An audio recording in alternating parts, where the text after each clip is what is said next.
Hello guys, Crispy here, welcome back to another video. In this one, my friends, I'm gonna be testing a GeForce GTX 1080 Ti in Cyberpunk 2077 version 2.2. This one is a Gigabyte gaming version of the card. I am running it with the latest Nvidia drivers and I'm not manually overclocking it. You can see all of its specs right here in Tech Power Ups. GPU Z, it has 11 gigabytes of VRAM and it's a legendary card from 2017. Can you believe that? It's been many years, my friends. And over on the left, I am pairing it with the i5-12600K F overclocked to 5.1 GHz, as well as 32 gigabytes of DDR5. Let's get into it, shall we? Let's go over the settings first. I am starting at 1080p resolution and I'm also going to test this one at 1440p and 4K, and I'm using the Ultra settings preset, which has resolution scaling set to quality or FSR, and I'm going to disable that to test it at native resolution first, and I'm also going to disable these settings over here, which I don't like. They don't really impact performance by too much anyway, so yeah, let's do this. And well, here we have it, guys. Beautiful Cyberpunk 2077 getting 50 frames per second on this almost 8-year-old GPU. Kind of amazing, isn't it?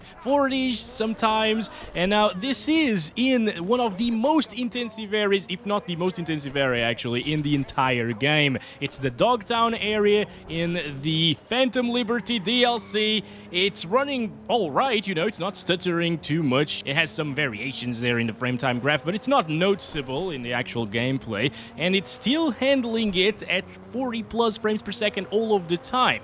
This is a bit worse than what you'd see in the base game. You can see like 5 to 10 more FPS there, but it's still very good, you know. It is playable, it's not amazing, of course. It's a GTX 1080 Ti, you know, so you can really expect it to run everything completely maxed out these days, unfortunately, but it still has some life in it. This is 1080p Ultra, you know, we can still lower it down a lot and make it a lot more stable and playable. Now, I will try FSR 2.1 set to quality. I could try FSR 3, but it sucks in this game, okay? FSR 2.1 actually looks better. So here we go. FSR 2.1 is now set to quality. Everything else is still the same. So these are the Ultra settings preset, basically, because it enables FSR by default, as I showed you.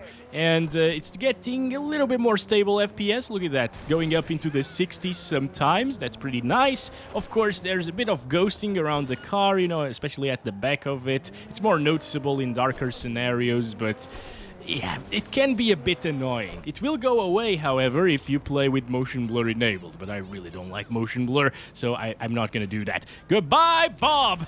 Hey, that's beautiful. Okay, let's go back to our car and continue the benchmark run. Please get in.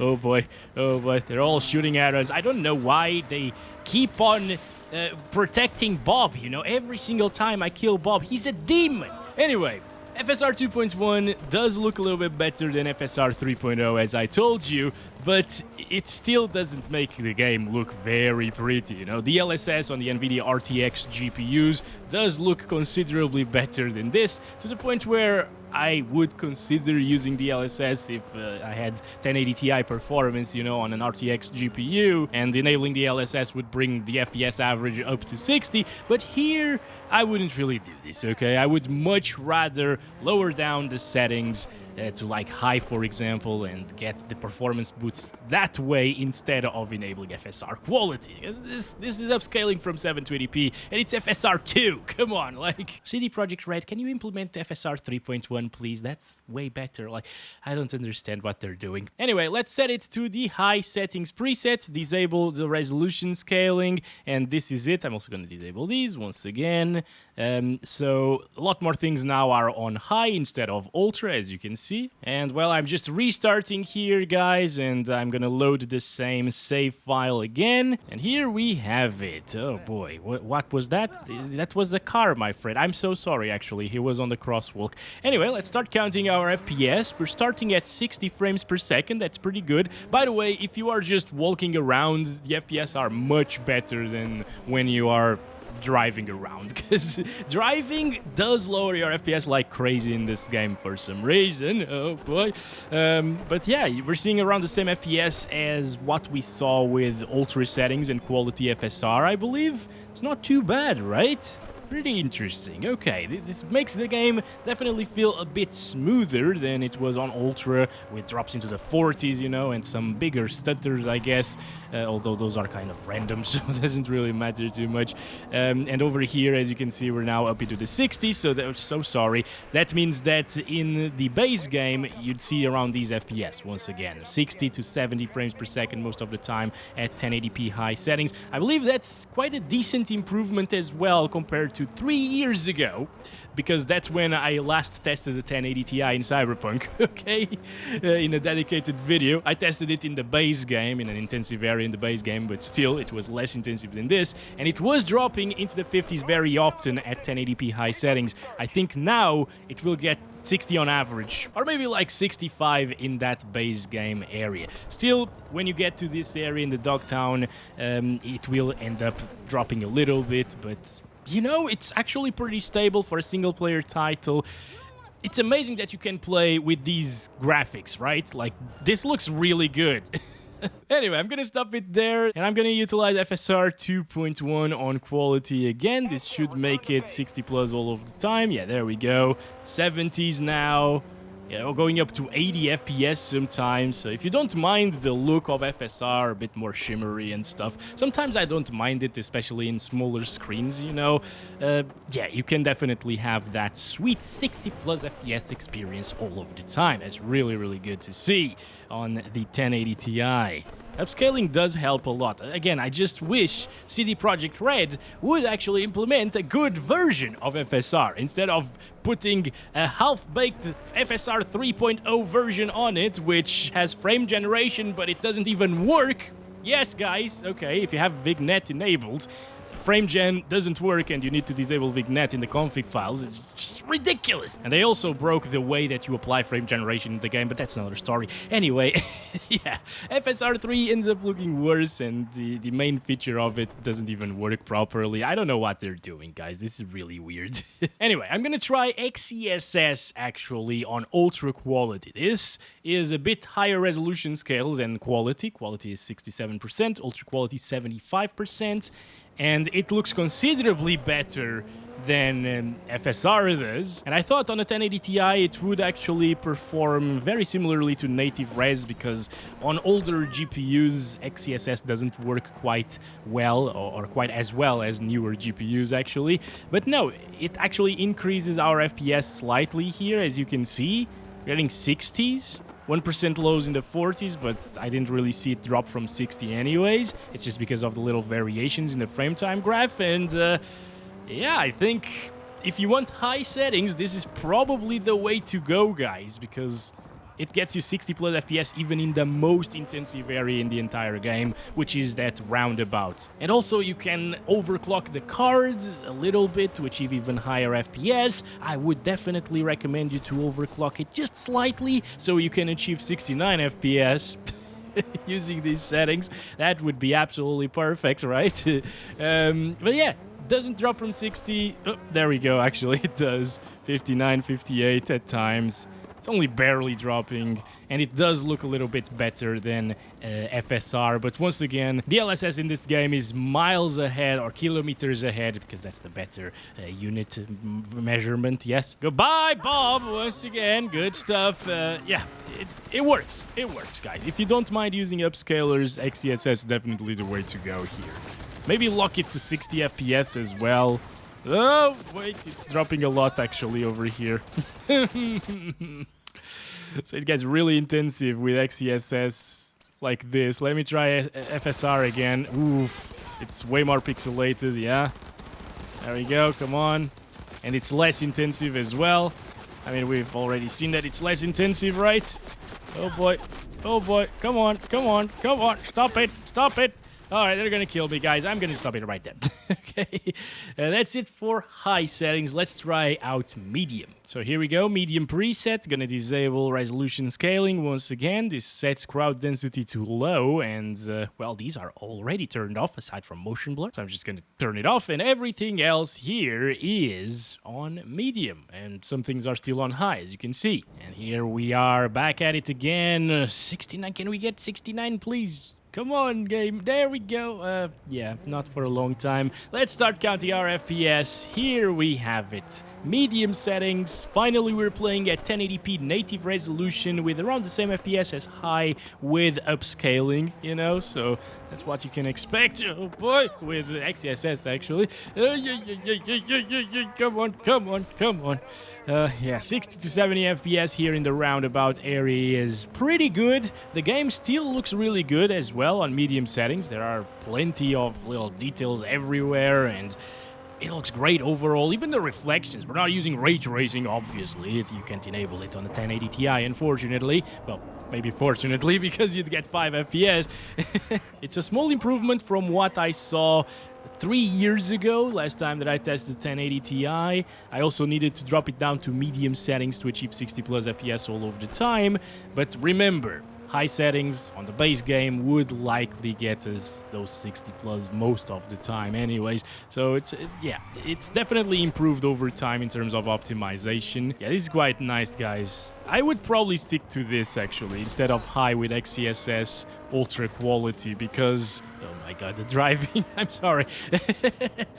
Because this is native 1080p once again, it will look much better and less pixelated, less noisy and so on. Yeah, this is the way to go. And you know what? Let's quickly check it out here in the base game. Look at that. Definitely better, right? In terms of FPS, around 10 FPS higher or so. Yeah, big improvement here, guys.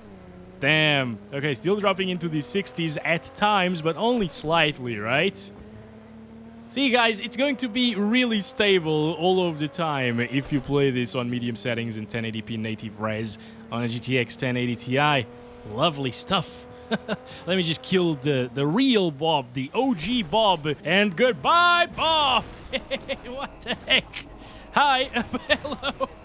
The car just jumped there. Oh my goodness. OG Cyberpunk vibes here, guys. With Cyberbug, actually.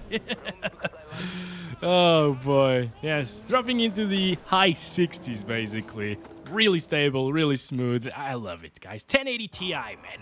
Great stuff. Okay, so now I'm playing at 1440p resolution and I set it back to ultra settings. Disable these as well as the resolution scale, but we're on ultra here. Oh boy, this is really pretty at 1440p ultra settings. Whew, such a big difference, but it will definitely drop from 30 FPS. Yep, look at that. Now, the good news is, in the base game, you will actually get 30 plus all of the time, because we still got that 3 years ago, and now the game runs a little bit better. So, yeah, you can expect 30 plus, and playing with the controller, it's going to be a decent experience. But here, as soon as you get to the DLC, this very demanding area in the DLC, yeah, dropping into the 30s, it feels really bad, okay? Now, you can, of course, utilize some resolution scaling. Let's do quality XeSS, okay, which looks better than FSR, again. And, no, I'm seeing a lot of artifacts coming from the resolution scaling. Oh boy, lots of flickering things like the bushes and stuff like that look terrible. I don't like this, guys. I wish this supported DLSS. It would be so much better. Anyways, let's do quality FSR. You know what? At 1440p, I think, in my eyes, FSR looks better than XeSS quality. Like, both on quality, of course. Ultra quality XeSS would look better than this, but that's a bit too much for a 1080 Ti at this resolution. The performance improvements wouldn't be too great over the native res, you know. And over here we're getting 40s and 30s, so that's what you can expect in the base game, basically. Maybe a little bit higher than that even. And over in this area, with the roundabout, it drops into the 30s, as you can see. So you can still play 1440p Ultra. I mean, 1440p Ultra. It's going to be a playable experience, but it drops into the 30s very often. So I wouldn't. Okay. I would rather set it to like high settings here. I'm gonna disable these again. And this is it. High settings at 1440p native, and hopefully it will get us 30 plus. Here we go. 30s, mid 30s at times. 40s sometimes as well. That's pretty decent for what it is, right? And Yeah, it's definitely not going to drop from 30 FPS. That's great, guys. That's really great, actually. Wow. I am impressed. Now I am impressed because this is native 1440p on an 8-year-old GPU. I mean, the game didn't come out this year, of course, but it has been constantly updated, and it's still one of the prettiest games out there. All right, here we go. Going back to the roundabout area. So sorry, people. So sorry. 30s. Again, like, stutters a little bit sometimes. But it's not unplayable. It's just 30 FPS. If you lock it to 30 FPS, it will get a flat frame time graph as well. And maybe if you play with a little bit of motion blur and the controller at the same time, it will feel good. It will look awesome still. And it's going to be like a console experience, I would say. You know, for what it is, it's doing a great job of providing this graphics. Let's set it to FSR quality here at 1440p, which again to my eyes looks a little bit better than XeSS does, because XeSS gets really blurry as well as shimmery at the same time. It's weird, you know, it's some things flicker, like the bushes and so on flicker more than with FSR2 in this game, and FSR does shimmer more than XeSS, but it's less blurry, so I prefer it in my opinion at 1440p. There it is. Okay, let's go. 50s. Not bad, right? We gained a bit of performance here. In the base game, we would probably get around like 60 FPS, which is what we're seeing here. Not bad whatsoever. Oh my god. What is this? I mean, come on. This game has been out for 4 years. 4 years. And there are still some little bugs here and there when you clip through things and the physics just get weird. But anyway, that's it with FSR quality. Performance is pretty decent, very acceptable. It would get 60 average in the base game, gets 55 here in the DLC. It's good. It's good enough. Moving on to medium settings at 1440p. Let's disable FSR first, disable motion blur as well. And here we have it, now up into the 40s already at 1440p native res. I mean, it's not bad, right? Look at this, roundabout area, not dropping from 40 FPS, so it's going to be 40 plus all of the time. So if you want to lock your FPS to make the frame time a bit more stable, you could lock it to 40 here, and it would never drop, and it will just be stable and smooth and beautiful at the same time. Obviously, there is a decrease in visuals compared to high settings, but it's not major. It still looks like Cyberpunk, right? And the performance gains are totally worth it, in my opinion, once again. Again, not terrible. I was expecting it to be worse at medium setting, especially because of 1440p resolution. Let's try FSR2 on quality.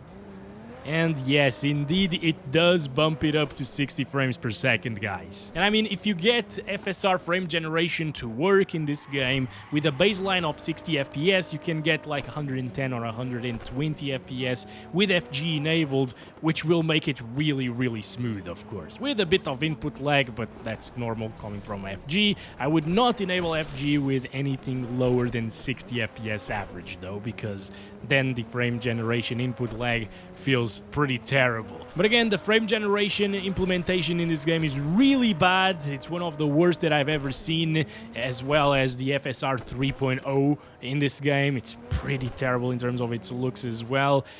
So I'd probably levitate towards something like lossless scaling if you want to use FG. But in my opinion, I didn't really like the added input lag from lossless scaling in Cyberpunk, and the fact that it is not implemented in the game, you know. So the frame generated frames have a lot more artifacting and so on.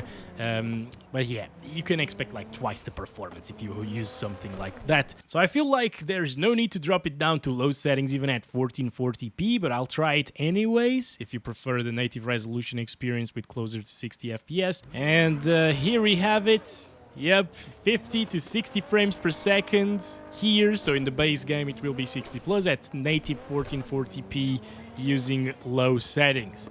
Now, low settings do look quite a bit worse than medium settings do, so I think you're sacrificing a bit too much in terms of visual fidelity. If it was 60 plus FPS all of the time, I could still recommend it, and maybe I would even play like this, but since it still drops a lot into the 50s and lower 50s at times as well, I don't think low settings are the way to go. Let's try FSR quality here on low settings, and this should stay above 60 FPS all of the time. Roundabout area definitely does so. So yeah, it won't really drop. It barely drops from 70 FPS actually with these settings. Shall we kill Bob? Wait, oh, there we go. I killed... Oh, that's not Bob. Bob is right there. No, we're shooting the wall there. You gotta be kidding me. I also disabled the crosshair for some reason. That was by mistake. Didn't mean to do that. Come on. Bob. Goodbye, Bob. There we go. We killed him. Let's move away. Let's move away from here. 69 FPS average. Look at that. And finally, we're at 4K resolution, my friends. Using the low settings still, no FSR. And the low settings aren't the lowest settings. There are still some things on medium that could go lower. Some things on low that could be turned off, you know. Contact shadows and so on. It's just a low preset here. And at native 4K, things get extremely intensive, as you can see. It's getting 30 still, so 1080 Ti just refusing to give up, you know. It's not dropping for some reason. It touched 30 FPS there for a second, but it's not dipping down to 20 now. Oh, there we go. Okay. What a terrible I'm just kidding, guys. Like, this is very impressive for the GPU that we're testing at the moment. Again, it's not 30 plus 100% of the time, but it only drops to 29, so an overclocked version of this card would definitely get you 30 plus, and you could lock it to 30 FPS and have that console-like experience at 4K, which is... It seems crazy, actually. But let's try it with FSR 2.1 quality, and this is probably the way to go at 4K resolution with this GPU. Again, the ghosting is pretty annoying, unfortunately, but FSR quality at 4K actually ends up looking pretty decent, guys. Okay? You can tell that it's being upscaled still because there's a bit of shimmering in some areas of the image, and also that ghosting, of course. But it looks way, way better than it did at 1440p, and obviously 1,000 times better than it did at 1080p resolution. It's an enjoyable experience, visually speaking, with FSR quality at 4K, in my opinion, especially with the GTX 1080 Ti.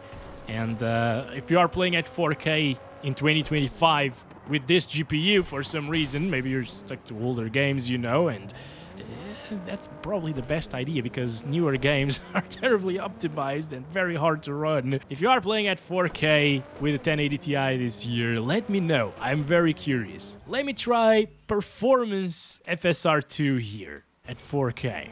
This is definitely softer, definitely more shimmering. Yeah, especially in faraway lines and stuff like that. You can see a lot of aliasing there, but it gets closer to 60 FPS. It's actually getting 60s on average. Well, not anymore, but sometimes it does, and in the base game, it definitely would. It's kind of decent, right? Pretty smooth. And again, if you want to utilize some sort of frame generation techniques like lossless scaling, and that would feel really smooth. With the controller, it would be playable as well. But that's been it, guys. I hope you guys enjoyed this video. It's been a really long time since I've played this game on a 1080 Ti. It's also been a really long time since I've made a standalone video in Cyberpunk. So I hope you enjoyed this. And I'll catch you in the next one very soon. As always, love you all. Bye-bye.